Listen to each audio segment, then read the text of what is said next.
ধর্ষকের বিচার দাবিতে ঢাকার ৩০টি কলেজের শিক্ষার্থীদের গণপদযাত্রায় বাধা দিয়েছে পুলিশ। রাজধানীর হোটেল ইন্টারকন্টিনেন্টালের সামনে পুলিশের সাথে ধস্তাধস্তি হয় বিক্ষোভকারীদের। আর এদিকে ঢাকার বাইরে ধর্ষকের প্রতীকী ফাঁসি, কুশপুত্তলিকায় পাথর নিক্ষেপ সহ বিভিন্ন কর্মসূচি পালিত হয়েছে।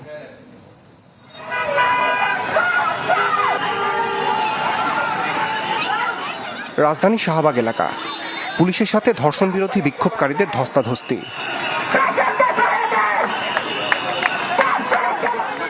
মঙ্গলবার দুপুরে আইনশৃঙ্খলা বাহিনীর বাধার মুখে পড়েন ধর্ষক ও নারী নিপীড়কদের বিচার দাবিতে আন্দোলনকারীরা।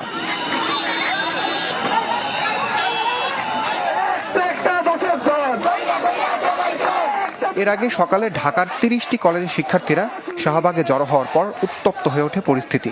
ধর্ষকের বিচারে কালক্ষেপণের অভিযোগ তুলে ক্ষোভ জানান তারা। অবরোধ করেন শাহবাগ। এমনভাবে বিচার হোক যাতে ওদের রুহ কেঁপে যায় এগুলো ভাবা চিন্তা করতে, ওদের যাতে মনে আসে যে ওরা একজন মায়ের পেট থেকে জন্ম নিয়েছে, ওদের ঘরে মা এবং বোন আছে ঘরে। ওরা কি মানুষ? ওরা কিভাবে পারে নিজের মায়ের মতো নিজের বোনের মতো সব নারীদেরকে ধর্ষণ করতে? জামিন পেয়ে যাওয়ার পরে কি ধর্ষিতা ভালো হয়ে যায়, ঠিক হয়ে যায়, স্বাভাবিক হয়ে যায়? হয় না কিন্তু। এর জন্য ধর্ষকের আইন অবশ্যই চেঞ্জ করতে হবে। বিশ্ববিদ্যালয়, রাজশাহী বিশ্ববিদ্যালয় সহ বিভিন্ন শিক্ষা প্রতিষ্ঠানে প্রতীকী ফাঁসি, দ্রোহের কবিতা পাঠ, বিক্ষোভ ও মানববন্ধন করেন শিক্ষক শিক্ষার্থীরা। বিভিন্ন জায়গায় অনেকগুলো অনাকাঙ্ক্ষিত ঘটনা ঘটে গেছেন। এটা কি সেই প্রেসিডেন্টের সাথে কোনো যোগসাজশ আছে কিনা সেটাও আমাদের দেখতে হবে।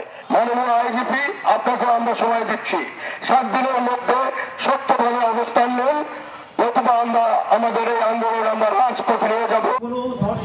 নিপীড়কের সর্বোচ্চ সাজা ও আইন সংশোধন চেয়ে ধর্ষকের কুশপুত্তলিকায় পাথর নিক্ষেপ, বিক্ষোভ সহ বিভিন্ন কর্মসূচি পালন করে মাদারীপুর, রাজবাড়ী, মাগুরা, গোপালগঞ্জ, ভোলা সহ দেশের বিভিন্ন স্থানের মানুষ। তাদের এরকম শাস্তি দেওয়া উচিত যেন তারা পরবর্তীতে এরকম জঘন্য কাজ করতে গেলে জানি তাদের মনের মধ্যে কাঁপন সৃষ্টি হয়। দর্শকদের শাস্তি যদি আগে পূর্বেই নির্ধারিত হতে পারতো, সঠিকভাবে কঠিন শাস্তি হতে পারতো, তাহলে দেশের এরকম অবস্থা হতো না। কোনো ধনী গরিব ভেদাভেদ করবে না। যেই ধর্ষক প্রমাণিত ধর্ষক, তার বিচার অবশ্যই ফাঁসির মঞ্চেই করতে হবে। আইনশৃঙ্খলা বাহিনীর তৎপরতার পাশাপাশি ধর্ষণ রোধে সামাজিক আন্দোলন গড়ে তোলার তাগিদও দেন তারা।